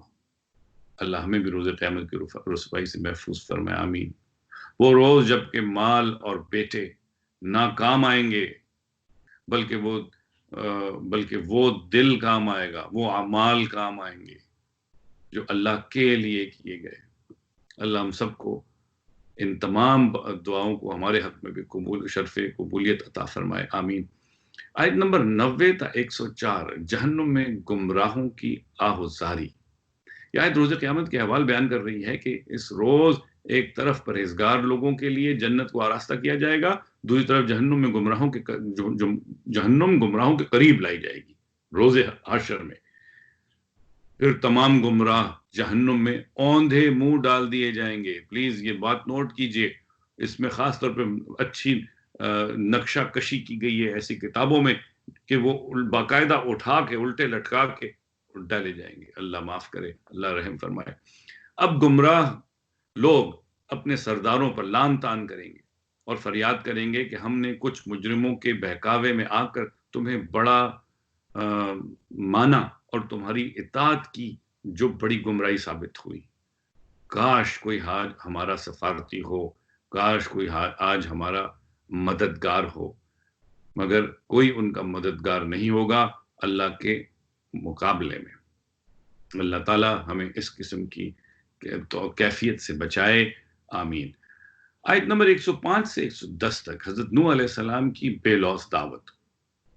ان آیات میں نوح علیہ السلام کی دعوت کا بیان ہے کہ آپ علیہ السلام نے اپنی قوم کے سامنے اپنے مثالی سیرت و کردار کو اپنی رسالت کی دلیل کے طور پہ پیش کیا، قوم کو اللہ سبحانہ وتعالیٰ کی تقوی اختیار کرنے کی تلقین کی اور اس کے لیے ان سے اپنی اطاعت کا مطالبہ کیا۔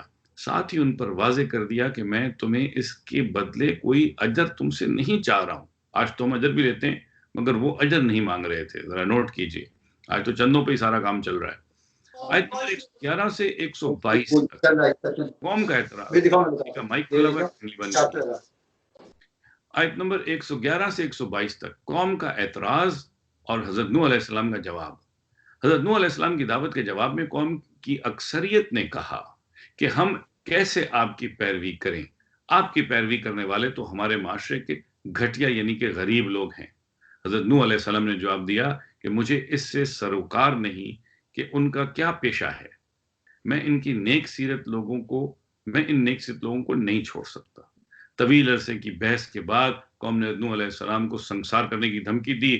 نوح علیہ السلام نے اللہ سے مدد کی درخواست کی، اللہ نے مدد فرمائی۔ نوح علیہ السلام اور ان کے ساتھ اہل و عیال اور ایمان لانے والوں کو کشتی کے ذریعے بچا لیا اور قوم کو طوفان میں غرق کر دیا۔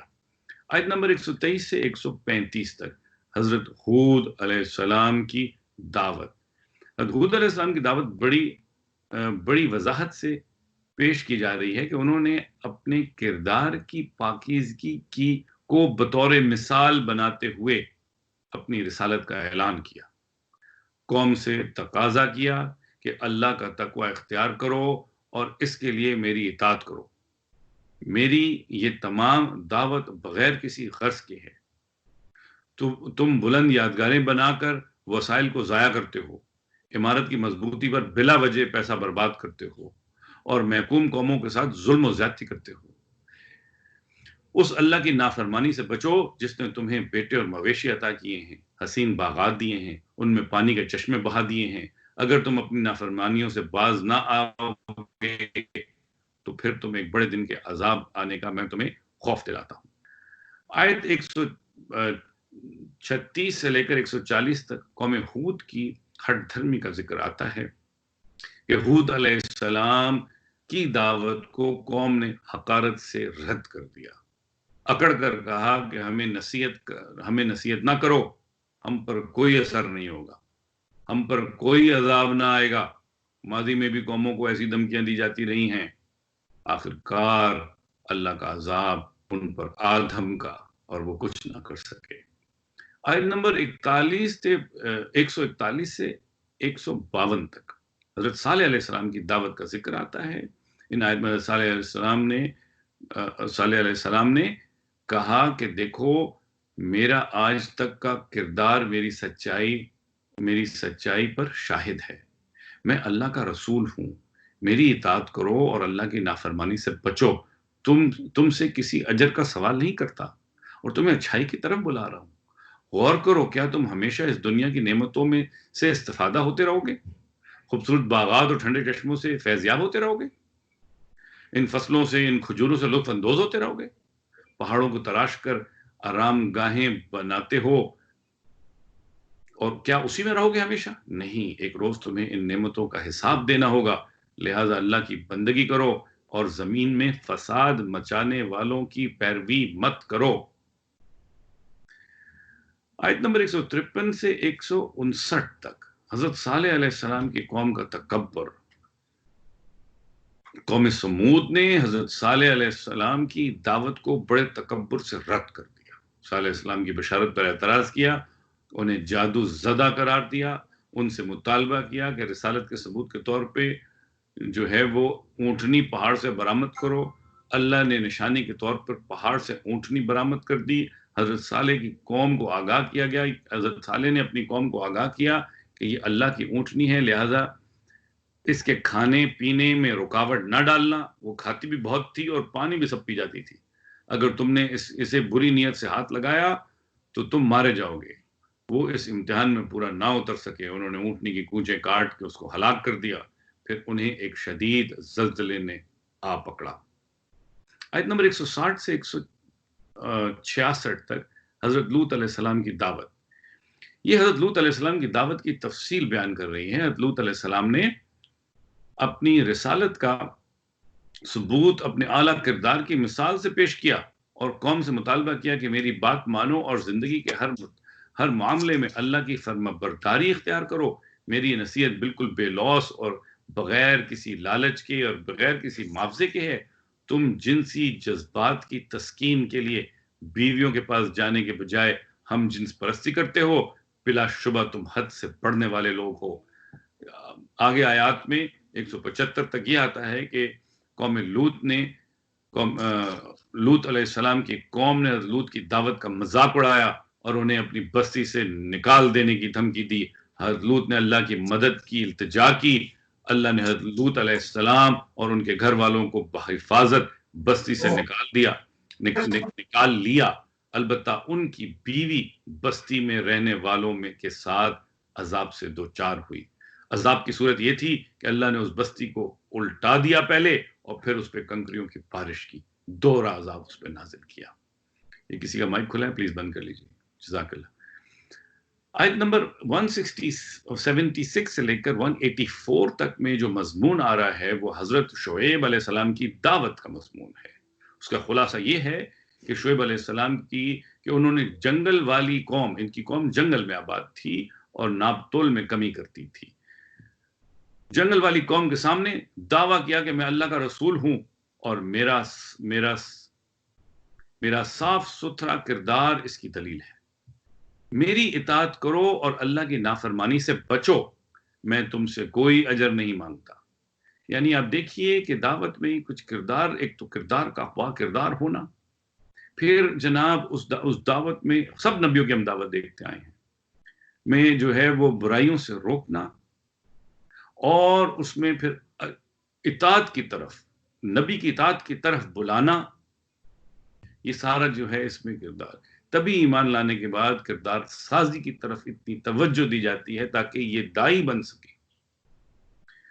لوگ کردار سازی کو ہی فلسفہ دین سمجھ بیٹھتے ہیں۔ میں تم سے آگے کہتے ہیں کہ میں تم سے کوئی اجر نہیں مانگتا، میرا اجر تو اللہ کے حوالے ہے۔ دیکھو ناپ تول میں کمی نہ کرو اور لوگوں کو ان کا پورا حق دو، زمین میں نافرمانیاں کرتے نہ پھرو۔ اب آپ دیکھیں مختلف قوموں میں مختلف خاص جو ہے وہ برائیوں کو یہاں ہائی لائٹ کیا گیا کہ مختلف قوموں میں مختلف بیماریاں تھیں، آج وہ ساری ہم میں موجود ہیں، اللہ بچائے۔ آیت نمبر 185 سے لے کر 191 تک جنگل والوں کی رونیت۔ جنگل والی قوم نے حضرت شعیب علیہ السلام کی دعوت کا انکار کیا، انہیں جادو زدہ قرار دیا اور بشر قرار دیتے ہوئے رسول ماننے سے انکار کیا اور مطالبہ کیا کہ اگر ہم پر آسمان کو گرا دو ورنہ ہم سمجھیں گے تم جھوٹے ہو۔ اب آپ دیکھیے ان کی دیدہ دلیری، کس قسم کے سرکش لوگ موجود ہیں۔ اللہ نے ان منکرین کو سزا دی اور ان پر ایک ایسا دن عذاب آیا جس روز سیاہ بادلوں نے پورے آسمان کو تاریک کر دیا تھا۔ آیت 192 سے لے کر 195 تک قرآن الفاظ کے ساتھ نازل ہوا۔ یہ آیت قرآن حکیم کی عظمت کو بیان کر رہی ہے۔ قرآن حکیم اللہ کا کلام ہے جسے حضرت جبریل علیہ السلام نے اللہ کے حکم سے نبی اکرم صلی اللہ علیہ وسلم کے مبارک دل پر، قلب پر نازل فرمایا۔ یہ نزول الفاظ کے ساتھ اور واضح عربی زبان میں ہوا ہے تاکہ نبی اکرم صلی اللہ علیہ وسلم اس کے ذریعے لوگوں کو کائنات کی اصل حقائق سے آگاہ کر سکیں۔ یہ بھی ایک آیت نص ملتی ہے یہاں سے کہ ریالٹی کا جو موجودہ کانسیپٹ ہے جس میں 3 کوسچنز ہیں ریالٹی کے، اس کو ڈیل کر رہا ہے قرآن۔ یہ قرآن کا ڈومین ہے۔ اور وہ کیا ریالٹی کے کوسچنز ہیں جس پر آج فلاسفرز متفق ہیں کہ ہم کہاں سے آئے، ہمارا مقصد زندگی کیا ہے یہاں، اور مرنے کے بعد کیا ہوگا۔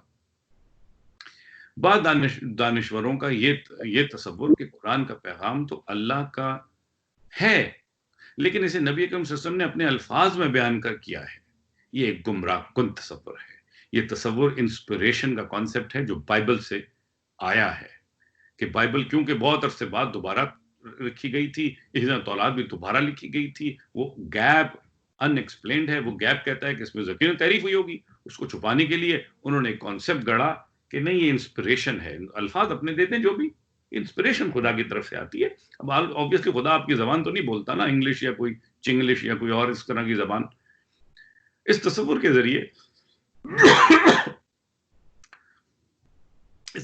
ذریعے فرشتوں کا انکار بھی کیا جاتا ہے کہ بھئی اللہ کو وحی کرنی انسپریشن کے ذریعے دیتے، فرشتوں کی کیا ضرورت۔ خیر یہ تمام غلط تصورات ہیں، غلط عقائد ہیں۔ نبی اکرم صلی اللہ علیہ وسلم کے قرآن فرشتے کے ذریعے نبی اکرم صلی اللہ علیہ وسلم کے دل پر اترا، پھر آپ صلی اللہ علیہ وسلم نے اس کو جو ہے اللہ نے اس کو عربی زبان میں، فصیح و بلیغ عربی زبان میں اس کو نازل کیا، اور ھذا کلام اللہ، یہ اللہ کا کلام ہے، یہ الفاظ بھی اللہ کے ہیں۔ آیت نمبر 156 سے لے کر 57 تک سابقہ آسمانی کتابیں قرآن کی عظمت پر دلیل ہیں کہ کا مضمون آ رہا ہے کہ سابقہ آسمانی کتابوں میں بھی یہی قرآن کریم کی نزول کی پیشن گوئیاں تھیں۔ یہی وجہ ہے بنی اسرائیل کے حق پرست علماء بھی قرآن مجید کے کلام اللہ کا کلام ہونے اور اس کی تعلیمات کے برحق ہونے کی گواہی دے رہے ہیں۔ آیت نمبر، اور بہت سے مسلمان بھی ہوئے۔ آیت نمبر 198 سے لے کر 209 تک قرآن پر ایمان نہ لانے والوں کا انجام۔ یہ ایک مجرمانہ روش سے آگاہ کر رہی ہے۔ وہ روش یہ ہے کہ قومیں واضح نشانیاں آنے کے باوجود اللہ کی کتابوں پر ایمان نہیں لاتی اور پھر عذاب سے دوچار ہو جاتی ہیں، اور یہی طرز عمل اہل مکہ بھی اختیار کر رہے ہیں۔ ان کو مہلت دی جا رہی ہے اور عذاب یقیناً آ کے رہے گا۔ آیت نمبر 210 سے 212 تک قرآن کسی کاہن کا کلام نہیں۔ مشرکین نے یہ اور بہتان لگایا نبی اکرم صلی اللہ علیہ وسلم پہ، معاذ اللہ، کہ آپ صلی اللہ علیہ وسلم کاہن ہیں۔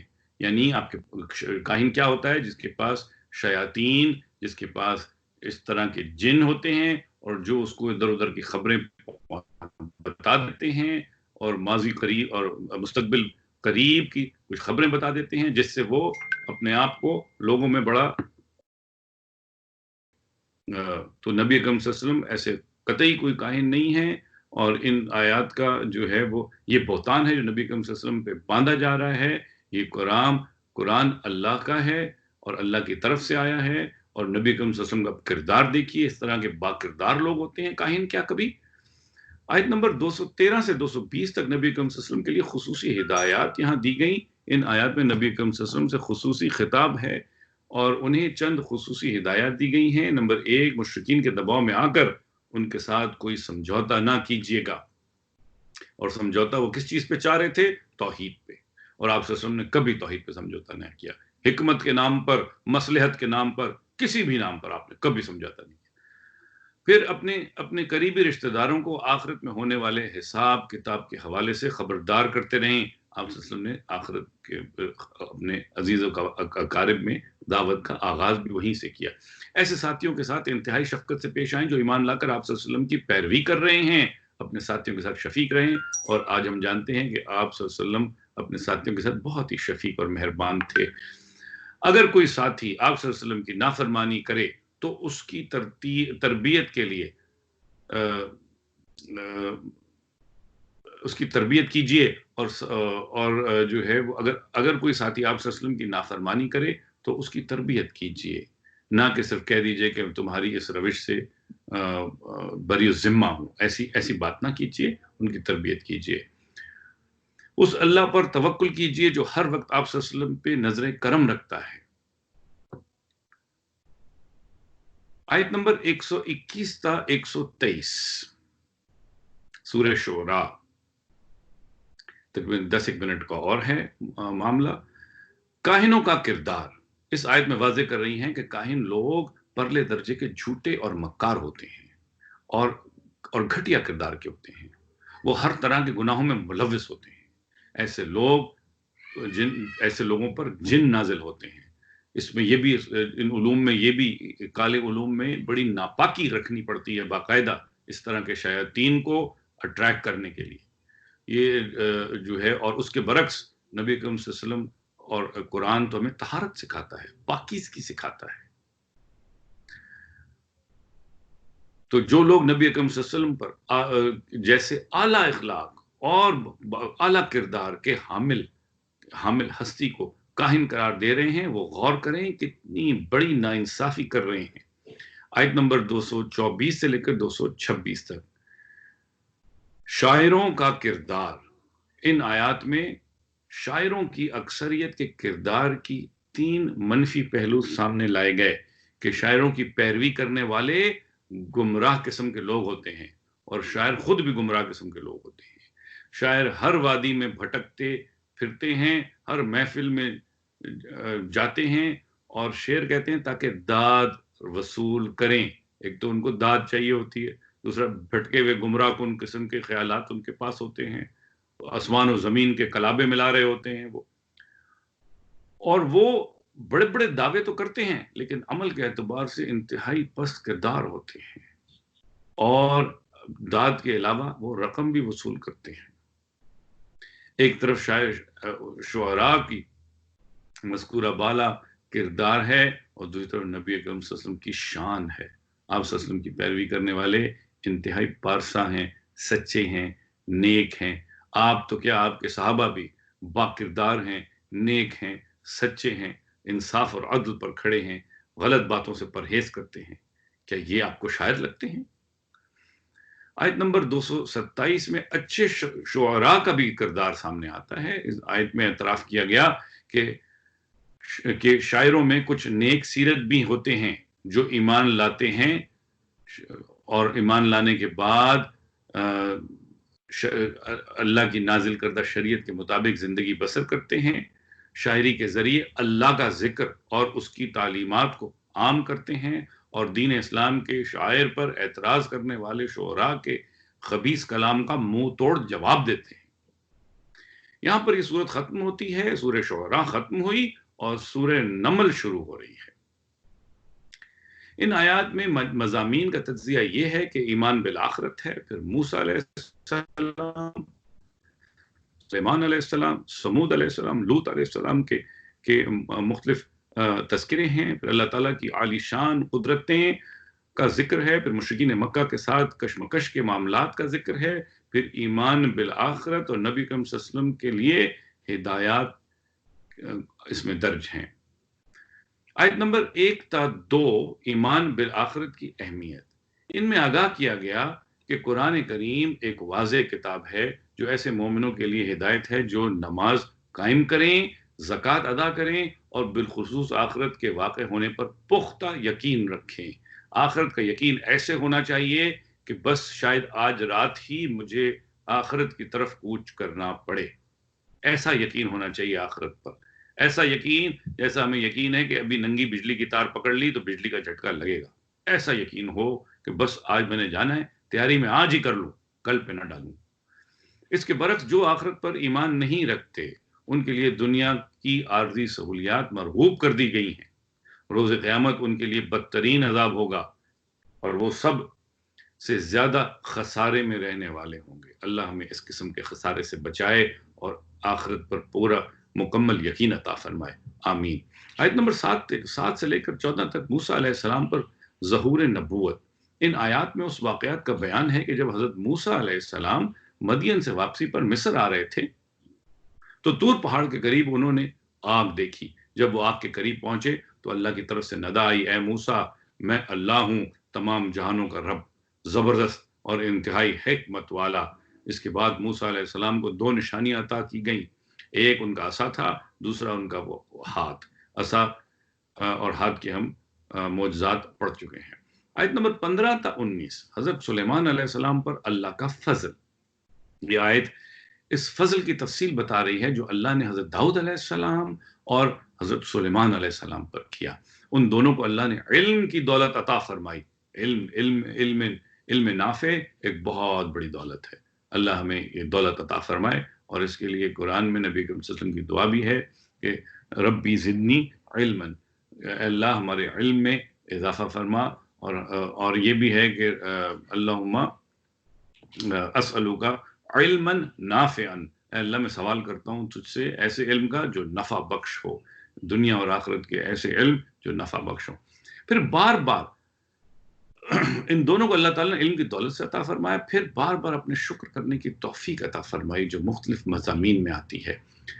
قرآن حضرت سلیمان علیہ السلام کو ایسے لشکر عطا کیے کہ جن میں انسانوں کے علاوہ جنات بھی تھے، پرندے بھی شامل تھے، ہوائیں بھی شامل تھیں، اور بھی جو ہے چیزوں پر ان پر اختیار تھا۔ پھر انہیں جن میں پرندے تھے، پھر حشرات الارض تھے، یعنی کہ کیڑے مکوڑے تک پر ان کو اختیار دیا ہوا تھا، اور ان کی بولیاں تک سیکھنے کی ان کو علم اور ان کو صلاحیت پہنچائی تھی۔ ایک روز جب ان کا لشکر ایک ایسی وادی سے گزرا جہاں چونٹیوں کی ایک نسل تھی وہاں پر، تو ایک چونٹی نے دوسری باقی چونٹیوں سے کہا کہ گھوڑوں کا لشکر آ رہا ہے، سلیمان کا لشکر آ رہا ہے، وہ تمہیں کچل دے گا، فٹافٹ اپنی بلوں کی طرف گھس جاؤ۔ اس کی یہ پکار سن کر سلیمان علیہ السلام ہنس پڑے اور بے اختیار اللہ کا شکر کیا، اور اللہ کا شکر کرتے ہوئے یہ کلمات انہوں نے ادا کیے، اے میرے رب مجھے توفیق عطا فرما کہ میں شکر کروں تیرا اور تیری نعمتوں کا جو تو نے مجھ پر کی اور میرے والدین پر کی، اور مجھے توفیق عطا فرما تاکہ میں ایسے عمل کروں جس سے تو راضی ہو جائے اور مجھے اپنے نیک بندوں میں شامل فرما، آمین۔ اللہ ہمارے حق میں بھی یہ دعا قبول فرمائے، ہمیں شکر کرنے کی توفیق عطا فرمائے اور ہمیں ایسے عمل کرنے کی توفیق عطا فرمائے جس سے وہ ہم سے راضی ہو جائے، آمین۔ آیت نمبر 20 تا 28 ہدہد کے ذریعے قوم سبا کا تعارف۔ سلیمان علیہ السلام نے ایک روز اپنے لشکر کا جائزہ لے رہے تھے تو دیکھا ہدہد بغیر رخصت غائب ہے۔ انہوں نے فرمایا کہ اگر کوئی معقول عذر نہ لایا تو اس کو تو سزا ملے گی۔ کچھ ہی دیر بعد ہدہد آ گیا، اس نے بتایا کہ وہ اڑتے اڑتے یمن تک جا پہنچا اور وہاں اس نے سبا نامی ایک قوم کو آباد پایا۔ اس کی حکمران ایک ملکہ تھی جسے اللہ نے ہر قسم کی نعمتیں عطا کی ہوئی تھی، خاص طور پر اس کا تخت انتہائی نفیس اور قیمتی ہے۔ وہ قوم شیطان کی گمراہی کا شکار ہو گئی اور سورج کی پرستش کر رہی ہے، حالانکہ معبود حقیقی اللہ ہے، وہ اللہ جو پوری کائنات کا مالک ہے، کائنات کے پوشیدہ خزانوں کا جاننے والا، تمام انسانوں کے رازوں سے واقف، اور بلا شبہ سب سے عظیم تخت کا مالک تو اللہ ہے۔ سلیمان علیہ السلام نے ہدہد کے حوالے اپنا ایک رکا کیا کہ جاؤ یہ خط اس ملکہ تک پہنچاؤ۔ آیت نمبر 29 سے 33 میں ملکہ سبا کی مشاورت۔ ملکہ سبا کو جب حضرت سلیمان کا خط ملا تو اس نے فوراً اپنی ریاست کے تمام عمائدین کو جمع کیا، انہیں حضرت سلیمان کا خط پڑھ کے سنایا۔ اس خط میں حضرت سلیمان نے قوم سبا کو پیغام بھیجا تھا کہ میری اطاعت قبول کر کے میرے دربار میں حاضر ہو جاؤ، مگر ملکہ نے عمائدین سے کہا کہ میں آپ لوگوں سے مشورہ کرے بغیر کوئی فیصلہ نہیں کرتی، آپ بتائیں کیا مشورہ ہے۔ انہوں نے بتایا کہ ہم تو پوری طرح لڑنے کو تیار ہیں، پوری قوت سے لڑیں گے، مگر فیصلہ جو بھی آپ کریں گی ہمیں وہ قبول ہوگا اور ہم آپ کو پورے فیصلے کا اختیار دیتے ہیں۔ آیت نمبر 34 تا 35 ملکہ سبا کا حکیمانہ قول۔ اس آیت میں ملکہ سبا کا حکیمانہ قول نقل ہے کہ انہوں نے کیا کہا کہ میں ایک ایسی حقیقت بیان کہ بلا شبہ ہر دور میں بادشاہوں کی اکثریت محکوم علاقوں میں فساد مچاتی رہی ہے اور محکوم قوموں کے باضمیر لوگوں کو ذلیل کرتی رہی ہے۔ یعنی کہ اس نے کیا کہا کہ وہ قومیں کیا کرتی ہیں کہ جو کمزور ملک ہوتے ہیں ان پہ حملہ کر دیتی ہیں، وہاں سے ان کے مراد حاصل کر لیتی ہیں، ان کو جو رزق اللہ نے دے دیا ہے، جو نعمتیں دی ہیں وہ چھین لیتی ہیں ان سے، وہاں کے عزتدار لوگوں کو ذلیل کرتی ہیں، ذلیل لوگوں کو عزتدار بنا دیتی ہیں۔ یعنی کہ یہ فساد ہے جو بادشاہت یعنی کہ امپیرلزم کے تھرو پھیلتا رہا ہے دنیا میں۔ خیر ملکہ نے فیصلہ کیا کہ چند تحائف بھیج کر سلیمان علیہ السلام کا مزاج کا اندازہ لگاتے ہیں، یہ کہ آیا وہ دنیا پرست بادشاہ ہیں یا ان کا کچھ اور مقصد ہے۔ آیت 32 تا 37 میں سلیمان علیہ السلام کی دنیا داری سے نفرت۔ سلیمان علیہ السلام اس بات پر غضبناک ہو گئے کہ انہیں قیمتی تحائف دے کر دنیا داری کی طرف راغب کیا جا رہا ہے۔ انہوں نے ملکہ کے بھیجے ہوئے تحائف لوٹا دیے، رد کر دیے، اور قاصد بھیجا اور کہا کہ عنقریب ایسے لشکروں سے تمہاری ریاست پر حملہ آور ہوں گے جن کا مقابلہ کرنا تمہارے لیے ممکن نہ ہوگا۔ آیت 37 تا 41 حضرت سلیمان علیہ السلام پر اللہ کے انعام۔ حضرت سلیمان علیہ السلام نے اپنے مصاحبین سے کہا کہ تم میں سے کون ہے؟ اچھا، اس پر انہوں نے جو خط میں اللہ کی دعوت بھی دی، میں یہاں بیان کرنا رہ گیا کہ انہوں نے اللہ کی پر ایمان لانے کی دعوت بھی دی، اور اب یہاں پر انہوں نے پھر ملنے کے لیے کہ میں آ کے آپ سے ملتی ہوں، یہاں تک بات طے ہو گئی، اور انہوں نے اپنا ارادہ کیا کہ میں ملکہ سلیمان علیہ السلام کو ملنے کے لیے تشریف لا رہی ہیں۔ تو سلیمان علیہ السلام نے اپنے مصاحبین سے کہا کہ تم میں سے کون ہے جو ملکہ کی سب سے قیمتی شے یعنی اس کے تخت کو ملکہ کے یہاں آنے سے قبل اٹھا کر لے آئے؟ عفریت نامی جن نے کہا میں آپ کے دربار سے برخاست چاہتا ہوں اور میں جا کے یہ کام انجام دوں گا اور میں ایک دن میں اس تخت کو لے آؤں گا۔ ایک اور مصاحب نے جسے اللہ نے کوئی خاص علم دے رکھا تھا، اب یہ دیکھیں ایسا علم دے رکھا تھا جو سلیمان علیہ السلام کو بھی نہیں پتا تھا، اور ان کی اتنی زبردست سلطنت جو ان کو دی تھی کبھی کسی کو نہیں دی، ان سے بھی آگے تھا۔ اور اس کی ایک اور دفعہ بھی آیا، ایک تو آیت آئی ہے باقاعدہ اللہ نے ہر علم والے پر ایک علم والا رکھا ہے۔ ایک تو یہ آیت آتی ہے قرآن میں، دوسری آیت آتی ہے قرآن میں کہ موسیٰ علیہ السلام جو علم کے لیے بڑی سمجھتے تھے کہ میں تو رسول ہوں وقت کا اور بڑا جلیل القدر رسول ہوں اور جناب اولو العزم من الرسل میں سے ہوں، ان کو ایک علم سیکھنے کے لیے بھیج دیا جہاں ان کو احساس ہوا کہ یار تو زیرو ہوں ٹوٹل، جتنا خضر علیہ السلام جانتے ہیں میں تو کچھ بھی نہیں جانتا۔ تو وہ اس شخص نے کیا کیا کہ اللہ نے کوئی خاص اس کو علم دے رکھا تھا، عرض کیا کہ میں یہ کام چشم زن میں کر سکتا ہوں، پلک جھپکتے میں کر سکتا ہوں۔ اس نے کہا نہیں بلکہ اس نے کر دیا، یعنی کہ پلک جھپکتے میں اس نے وہ عرش اس کا تخت اٹھا کے یہاں حاضر کر دیا۔ اب ملکہ سبا جو ہے جب تشریف لائیں، انہوں نے محل کا جب دورہ کر رہی تھیں تو ایک فرش پر ان کے قدم پڑے اور وہ فرش شیشے کا بنا ہوا تھا جس پر وہ سمجھی کہ شاید اس پہ پانی پڑا ہے، تو ان کا کپڑے خراب نہ ہو تو انہوں نے اپنے کپڑوں کو تھوڑا سا اوپر اٹھایا تاکہ پانی سے بچ سکیں۔ اس پر سلیمان علیہ السلام نے بتایا یہ پانی نہیں بلکہ شیشہ کاری کی گئی ہے اس فرش پر۔ اب وہ جان گئی کہ اشیاء کا ظاہر کچھ ہوتا ہے اور دکھتا کچھ ہے۔ اس پر ایک شعر ہے بڑا خوبصورت، اے اہل نظر ذوق نظر خوب ہے لیکن جو شے کی حقیقت کو نہ سمجھے وہ نظر کیا ہے۔ ایک اور شعر ہے اس پہ کہ نظر کو خیرہ کرتی ہے چمک تہذیب حاضر کی، یہ سنائی مگر جھوٹے نگوں کی ریزہ کاری ہے۔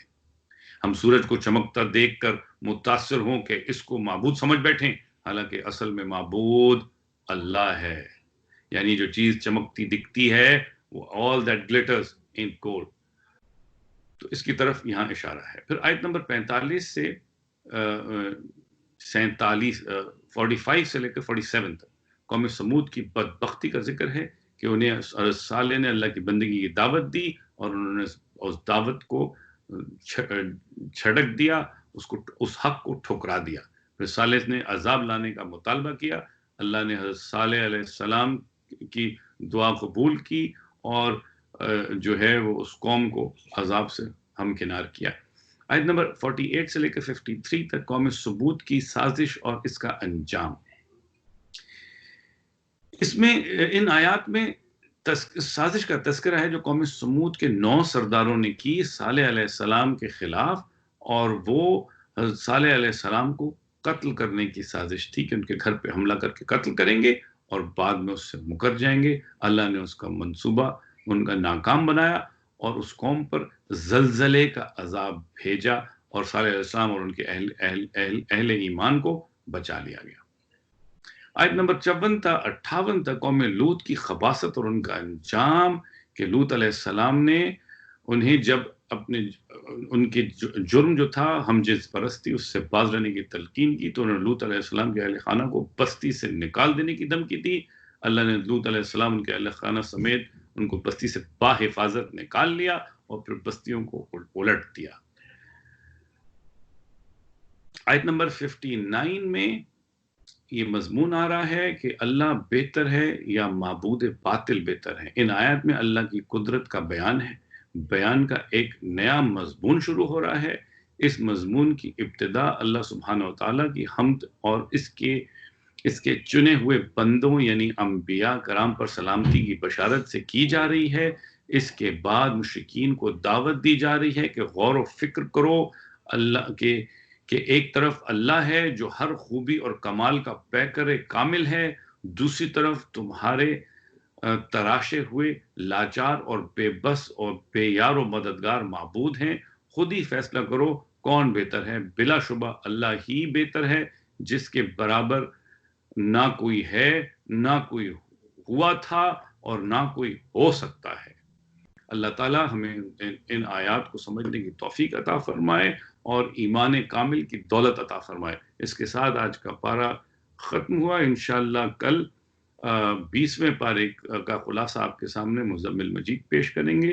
دعا کے ساتھ ختم کرتے ہیں۔ اللہم ربنا آتنا فی الدنیا حسنۃ وفی الآخرۃ حسنۃ وقنا عذاب النار۔ ربنا فاغفر لنا ذنوبنا وكفر عنا سيئاتنا وتوفنا مع الأبرار۔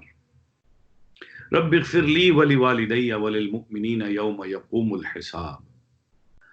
ربي هب لي من الصالحين۔ ربنا هب لنا من لدنك ربنا هب لنا من أزواجنا وذرياتنا قرة أعين واجعلنا للمتقين إماما۔ اللهم أسألك حكمة وعلما نافعا وعملا صالحا ورزقا واسعا وشفاء من كل داء۔ اللهم اجعلنا عبادك الذين آمنوا وعملوا الصالحات وتواصوا بالحق وتواصوا بالصبر۔ سبحانك اللهم وبحمدك ونشهد أن لا إله إلا أنت نستغفرك ونتوب إليك۔ آمین یا رب العالمین۔ جزاک اللہ آپ لوگوں کا اس میں شامل ہونے کا۔ السلام علیکم۔ جزاک اللہ ڈاکٹر صاحب، بہت شکریہ، جزاک اللہ جی۔ جزاک اللہ۔ وعلیکم السلام ورحمۃ اللہ وبرکاتہ. وعلیکم السلام ڈاکٹر صاحب، اللہ خوش رکھے آپ کو اور تمام بھائیوں کو میجر سے سلام. خدا حافظ. خدا حافظ. اللہ حافظ.